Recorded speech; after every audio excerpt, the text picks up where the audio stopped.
Assalamualaikum warahmatullahi wabarakatuh.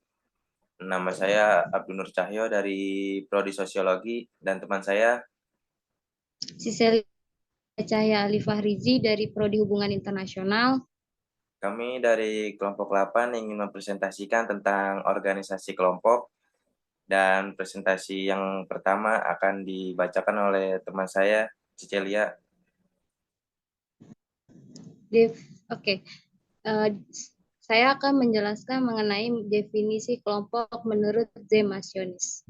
Menurut Zemasionis, kelompok ialah dua orang atau lebih yang memiliki kesamaan identitas dan berinteraksi satu sama lain. Contohnya yaitu kelompok dan bisnis. Dan selain itu juga terbentuknya kelompok menurut Zemasionis yaitu satu, untuk menjaga individualitas mereka. Yang kedua, para anggota kelompok sosial mengidentifikasikan atau menemukan diri mereka sebagai kami. Selain itu, Zemasionis juga mengelompokkan kelompok menjadi dua, yaitu primer dan sekunder. Primer yaitu kelompok sosial kecil yang mana anggotanya berbagi hubungan pribadi dan abadi. Sekunder, kelompok sosial besar imperasional di mana anggotanya mengejar suatu tujuan atau kegiatan tertentu.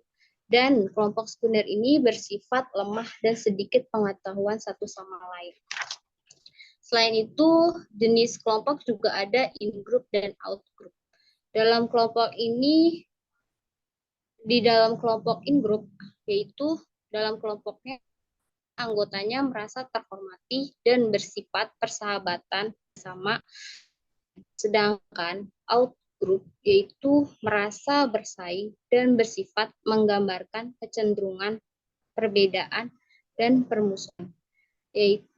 Lalu kita beralih ke kelompok acuan, yaitu kelompok sosial bagi seorang yang menjadi acuan bagi seseorang yang bukan anggota kelompok untuk membentuk pribadi dan perilakunya.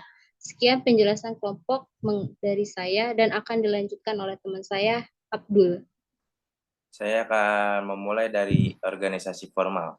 Organisasi formal adalah kelompok sosial sekunder yang diorganisasikan untuk mencapai tujuannya secara efisien.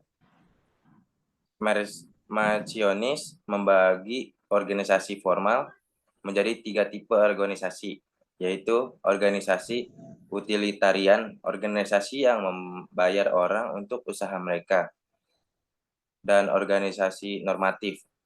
Orang bergabung dengan organisasi ini bukan untuk mendapatkan, melainkan untuk mengejar tujuan yang secara moral berharga. Dan terakhir, organisasi koersif adalah orang dipaksa untuk bergabung dengan organisasi ini sebagai bentuk hukuman atau penjara atau pengobatan atau rehabilitasi. Dan adapun tipe kekuasaan menurut Max Weber. Dan Max Weber mengidentifikasi 3 sumber kekuasaan: tradisional, rasional legal, dan karismatik, yang ada dan menyatu di dalam masyarakat. Yang pertama, kekuasaan tradisional. Kekuasaan tradisional atau tradisional authority yang didasarkan pada kebiasaan merupakan ciri kelompok kesukuan dalam masyarakat semacam ini.